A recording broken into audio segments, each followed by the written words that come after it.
redefining self-development through the lens of a first-gen Latina.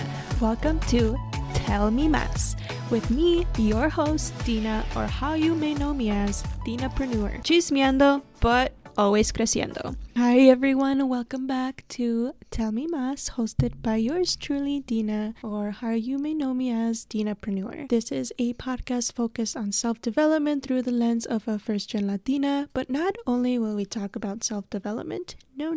We will talk about all the complexities that it comes with being a Latina and first-gen, so if you resonate with any of that, please give the podcast a follow, or if you are on YouTube, please subscribe. I am so excited to keep doing this and keep building our community, because I know this is something that I've looked for in terms of talking about mindset, mental health, and wellness in the Latina space. So again, thanks for listening and thanks for being here. And I'm still working out all the technical kinks, so I apologize if the sound isn't great yet, día por día, but I appreciate your patience and support. Lastly, I do usually record videos for this, but today I'm just not feeling great, so the video version won't be up. It'll just be a sound recording on YouTube, just to make things easier if you prefer YouTube. But just know that typically there will be a video recording. But yay, episode 2, here we are, and today we're going to be talking about checking in on your goals, especially in the middle of the year. Like, ya no lo puedo creer que ya estamos halfway more through the year. Time goes by so quickly, and I feel like a lot of us set these amazing big goals at the beginning of the year, and either we forget about them, life happens, and so what do you do once you're 6 months in and you're like, oh crap, I totally forgot about this goal I had, or this goal that I intended to complete at the beginning of the year. So we're gonna take this time and talk about what to do when you hit that 6-month mark and are reflecting on your goals. And this podcast is just a conversation. This episode is not meant in any way to shame you for not completing the goals that you had, because I know I had a couple that I wanted to complete by this time, but we're still working on them. There's a couple that I've forgotten about, so I typically do like to check back in the middle of the year and see how I'm doing, where I'm at, and if there are any things that I can change. Is there some goals that I'm not really aligning with anymore, because a lot can change in 6 months. I know a lot has changed for me. This year has been going by super quickly, but then there's also been a lot of changes, a lot of growth, a lot of crying, a lot of laughter. So it's really good to check back in with yourself and see how you're doing, and see if you didn't even have goals in the beginning, that's totally okay too. It's never too late. Sometimes I feel like the summer inspires me to be more productive. I live in Minnesota and it's cold and dark at the beginning of the year, so it's so hard to get motivated to want to do any sort of goal planning. So if you aren't, or if you didn't have any goals at the beginning of the year, that's totally okay. Let's summer inspire you, because I know I'm feeling a lot more inspired in the summer. So, but if you are in places that are very sunny all the time, lucky you.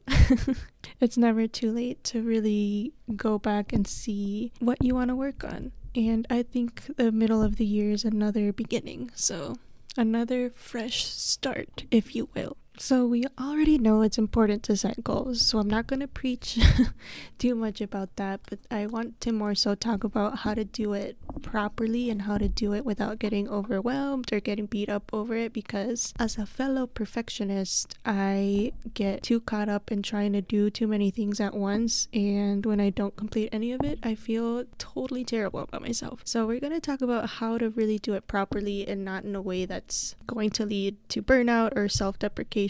I think a lot of Latinos and Latinas are used to this culture of hustle culture. You always have to be go, always working, always doing something, and it sometimes takes a lot for us to step back and take a breather and know that it's okay to relax. And how do we incorporate relaxation into all these goals that we have planned for ourselves and still complete them at the same time? There's so much to it, but I think starting at 6 months, don't beat yourself up about it. If anything, again, it's summer in a lot of places. It's not winter.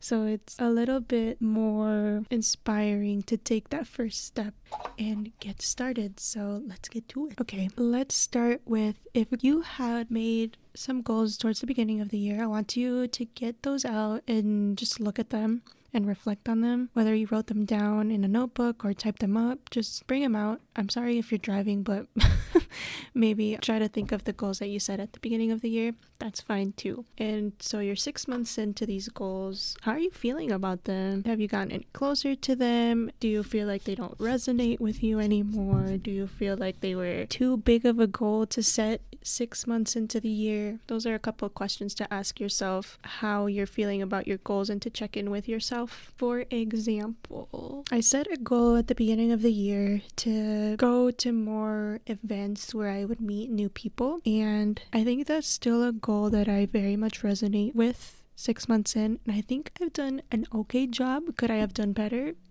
Yes, of course, there's always room for progress. I could have signed up for more events, or I could have gone to or done more research on these events, ideally for networking and just meeting people in the content creation industry or social media marketing industry, because that's what I do as a career. And like I said, I still feel like this is something that I want to do. And I was thinking about what was stopping me about going to these events. And of course, it's confidence. Sometimes I can get a little bit in my head about how I come off or if I'm good enough. And usually when those thoughts come up, I try to reflect on them and try to remind myself that just because it's something new doesn't mean that it's something I'm not deserving of. It does take some time to get comfortable in those kinds of spaces. But yeah, that's just one goal I had at the beginning of the year. And I think not just my mindset stopped me, but also I like to think of environmental factors. We're 2 months into the summer. In the winter, it's really hard to go to places because it snows, the weather sucks, low motivation, it's dark all the time, so it's really hard to want to go out and do these things. And so I kind of have to give myself a little bit of grace because winters here are really, really tough. So once summer is coming around, is there things that I can do to really put myself out there more? And you're hearing it here first. I like to come up with some sort of actions each month. So typically I've written down like each month I will go to one event where I force myself to socialize with people just because I'm so introverted. So it doesn't necessarily have to be networking based, but I'm more so just building that confidence to put myself out there and to really dive into those, what are they called? Those habits of going out and meeting new people. So yeah, like I said, I'm not 100% there. I did not expect to be 100% there, especially 6 months in. If anything, taking the time to reflect at the 6-month mark will kind of give you an idea of why you might be holding yourself back or what outside forces are holding you back. Maybe you didn't expect to be so busy at work. Maybe some family problems came up, etc., etc. So if you find that you're not where you want to be at your goals right now, that's totally okay. Again, shit happens. And as long as you're making a 1% effort, and 1% looks so different for everyone. For example, with my goal, Googling networking events in my area for the next couple of months and writing them down on my calendar. That's an example. Or listening to YouTube videos on how to network. It could be things like that. It doesn't have to be full on going to an event. If you're feeling like you want to put in that extra 5%, go for it. But if you're only feeling like 1% this month, that's okay too. Because what's crazy is that 1% starts to accumulate over time. And as long as you're going up and up, that's all that matters. So now let's get into some good ways to stay on track of your goals, especially when you feel like you've fallen off and can't get back on the goal train. I've been there and it's so rough. And I think number one, the biggest thing is to start off slow. Again, like I was preaching to you earlier, 1% is better than 0%. 1%. Do the little things, whether it's just pulling out your laptop and researching stuff, whether it's listening to videos or podcasts. At least you're putting in that 1% effort, and sometimes it even leads to you wanting to do more, and by the end you realize like, oh crap, I'm doing a lot more than I thought I would, and that feeling feels really, really, really good. And usually that's a lot to keep you going for the next day or so. Like a lot of people say, motivation is very definite. It doesn't last. So it is a lot of discipline. And that's really, really the hard part. And after you review the goals that you had planned at the beginning of the year, really think about if they still resonate with you. Are they still goals that you want to keep working on this year? Maybe there's a lot of external factors that are limiting you in completing these goals. And again, that's not a bad thing. What's important is that you're taking the time to see where to put your time at. If you're wasting all this time feeling bad about not going over this goal that you're not even passionate about, where you feel like you're more passionate about this other goal, but even though it seems like a smaller goal, that doesn't matter. But yeah, after you've reviewed and evaluated your goals and checked in on how you're doing on them, take the time to see if you can break them up into even smaller goals. I think the biggest thing that I struggled with and sometimes still struggle with is setting too big of goals, and that can get really, really overwhelming really quickly, especially if you're a perfectionist and tend to overdo it like I do. It can lead to burnout, it could lead to feeling anxious, it could lead to all this negative overworking, over hustling mentality, and that's not beneficial. So again, look at your goals. Can you make these goals smaller and more easier to achieve? Here's an example. A lot of people have this goal of getting fit and going to the gym or whatever, which is awesome. Putting the time towards your health is amazing, regardless of what you plan to do, whether it's walking or dancing, doesn't matter. A lot of people tend to set that kind of goal and they'll write down, I want to go to the gym 5 times a day. And that's a lot.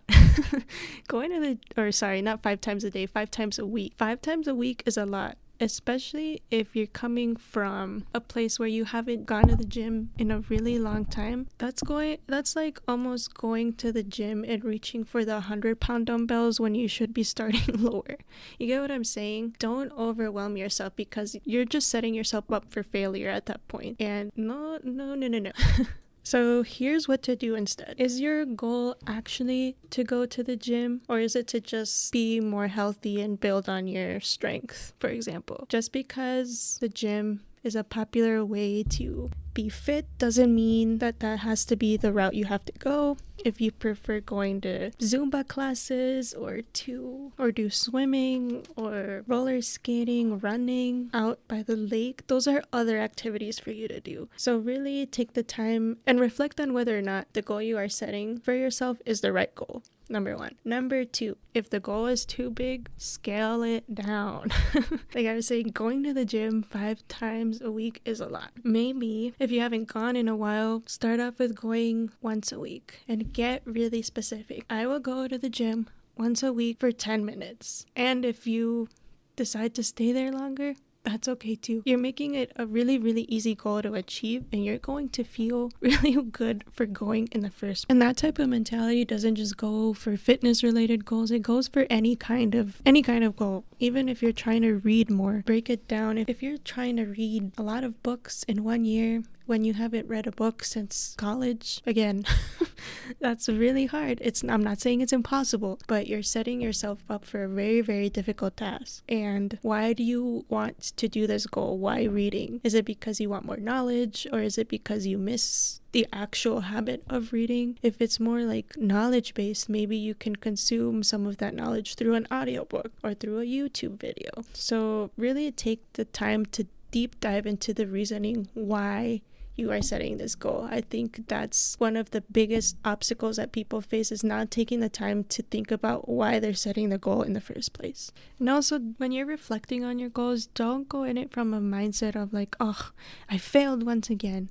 Don't forget to celebrate those achievements. No matter how small they are still achievements. Again, I'm such a firm believer in that 1% rule. And if you want to learn more about this rule, it's from the Atomic Habits book by James Clear. It's a great book for creating goals and habits. I honestly want to reread it again because there's a lot of good knowledge in there, but essentially it talks about how just doing something 1% each day accumulates in the long run. Doesn't matter what you achieved, how small or how big, take the time to celebrate it because it's a lot, regardless of what you did and what you didn't do. Now, let's say that you have this goal, you still resonate with it, your reasoning behind it still makes sense, but for some reason, you just haven't been able to make any progress on it. This is where we're going to reframe it and adjust it and see what we can do differently to make some movement there.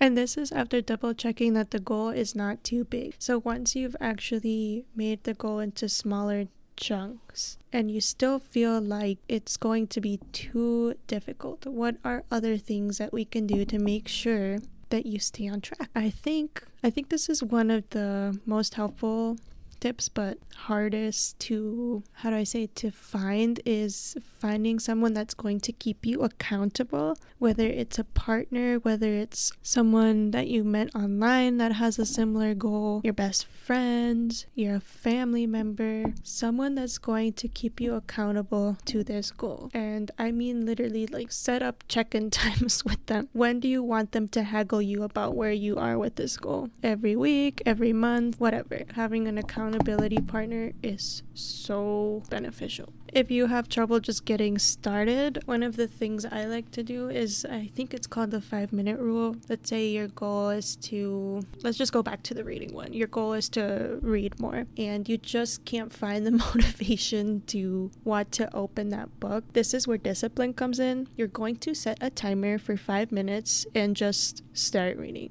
And after those 5 minutes, if you don't want to continue reading anymore, that's fine. You can stop, move on with your day. But more often than not, you're going to want to continue. So that's a good way to really get started. And it doesn't have to be 5 minutes. It could even be 3 minutes, whatever the time frame that works for you. Usually that's something that is easy enough to get you started, and it'll kind of help you with that intrinsic motivation as well. Another thing is, a lot of goals are habitual, right? So you're trying to start these new habits. Another way to help you achieve these kinds of goals is to pair it up with another habit. Again, this is from the Atomic Habits book by James Clear. Amazing book.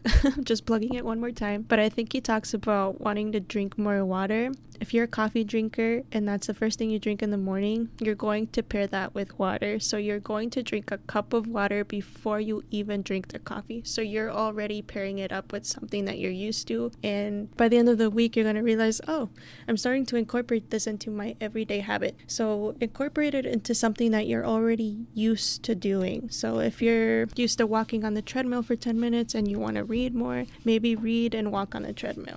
I forget the term that he calls it, but it's called like pairing, I believe, or something to that extent. Pairing up that new habit with a habit that you're already incorporated into your daily life. And I think the biggest question that a lot of people have are, how do I stay motivated? How do I want to keep going? And that's going to be different for everyone. It's really going back to that goal and seeing what's driving you to want to do it in the first place. Is it for your health? Is it for personal development? Is it for your family, financial reasons? And really remembering that reason why, that might help with that extrinsic motivation. And a good percentage of it will be discipline. Setting yourself up for success through daily habits, even not just daily habits, but sometimes weekly or monthly habits where you purposefully check in on your goals at the end of each week or at the end of each month and see how you're doing. And something that you were really passionate about working on today might not feel the same way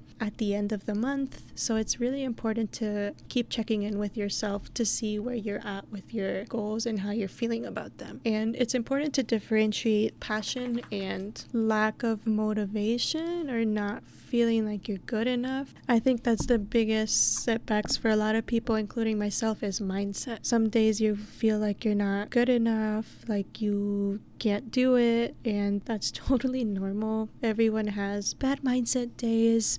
The key is to be able to get out of them at some point. And what I like to do when I'm feeling that kind of way is either take the time to really think about why I'm thinking those thoughts, like really challenge those feelings. Why do you feel like you're not good enough, for example? Sometimes it just comes down to that you're just feeling a little bit more stressed out. And that gets you in a bit of a Debbie Downer mood, because it does for me.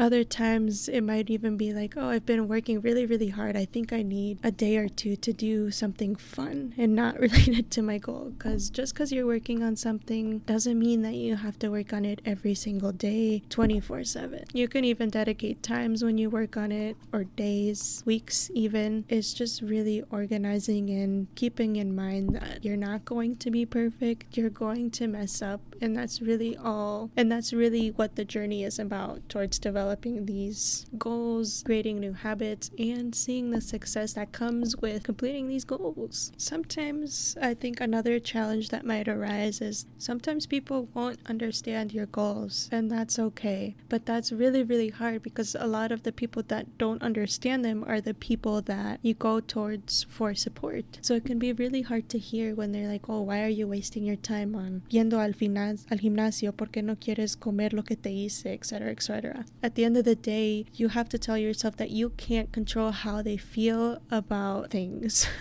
It's not up to you. So you really have to stay focused on why this goal means so much to you, because it's hard to not let your family or your friends' thoughts get in the way, especially when they're one of your support systems. Another way around this is to seek someone else who's going through a similar goal and finding finding support sure, within each other, because sometimes you won't get it from the people that you most expect it to get it from. A final reminder to not overwork yourself. As Latinas and Latinos, we tend to love to work a lot. We tend to overdo it and hustle, because that's what we see our parents do. We feel guilty for not working hard enough. We feel guilty for not completing some financial goals at a certain time. And it can get very overwhelming, especially, not always, but in my experience, I'm the oldest daughter, so I kind of feel like this sense of responsibility to complete certain goals so I can give my family a better life. And that's a lot of pressure. And I've worked on this with my therapist, and she knows how important family is to me, but she put it in a good way. If your family members knew how much pressure you were feeling in completing some goals, how would they feel? A lot of them would not want you to be putting so much pressure on yourself. They already know that you love them. They already know that you're working hard, and honestly, that's enough for them sometimes. And I get it. I understand the first gen guilt. I understand wanting to do the most you can for your family and getting shit done as fast as possible. But the more pressure you put on yourself is not always healthy. So remember, tu familia no quiere que te pongas así. No quieren que they don't want you to beat yourself up about things that you can't do quite yet. They know you're working hard. They know that you love them. And that's enough for them some days, okay? So don't put so much pressure on yourself from one first gen to another. I just want to congratulate you for even taking the step to reflect on your goals. Not a lot of people do that, so I am so happy that you're taking the time to work on yourself, to set these awesome goals for yourself, to want to become a better version of yourself. That's awesome. So pat on the back for you, amiga or amigo. You're doing amazing. I promise you, don't be so hard on yourself. We got this. Un día a la vez. Respira. It'll only get better, I promise. Some days it just doesn't feel like it will, and I've been there, but I promise you it does get better. And I believe in you. You got this. All those goals that you are setting for yourself, you will complete them at some point in time if you are disciplined enough and passionate enough about them. It might not be this year, it might not be next year, but maybe that third year is when you finally see that success that you're yearning for. It's all about the journey and taking the small steps to get there. Be proud of what you've gotten done so far. I know it doesn't seem like a lot, but if you were to tell your friend what you just accomplished, I'm sure, friend, loved one, whatever, if you were to tell them what you have been working on and what you have accomplished so far, they would also be proud of you. So I challenge you to tell a loved one or a friend, a family member, something that you are proud of today, and ask them what they're proud of for themselves too, because we need to hype each other up a little bit more. There's not too much of hyping up each other and yourself, because you are doing fantastic. Te lo prometo. Okay, but that's it for today's episode about Tell Me Más, about checking in on your goals in 6 months. I hope that you got something from this. I hope that the conversation was helpful. Again, I'm just going to reiterate, just you being here and listening is a great step towards achieving what you want to achieve, un día a la vez. And thank you so much for listening. Let me know if you have any suggestions for future episodes. You can find me on Instagram and TikTok at Dinapreneur. And that's just another space where I do mini tidbits of topics like this. Show some more fun things, some more silly Latina stuff. Thanks for being here. One last reminder to subscribe to the YouTube channel and follow me on Spotify and Apple Podcasts. Can't wait to continue building this beautiful and amazing comunidad. Nos vemos en la próxima. Bye.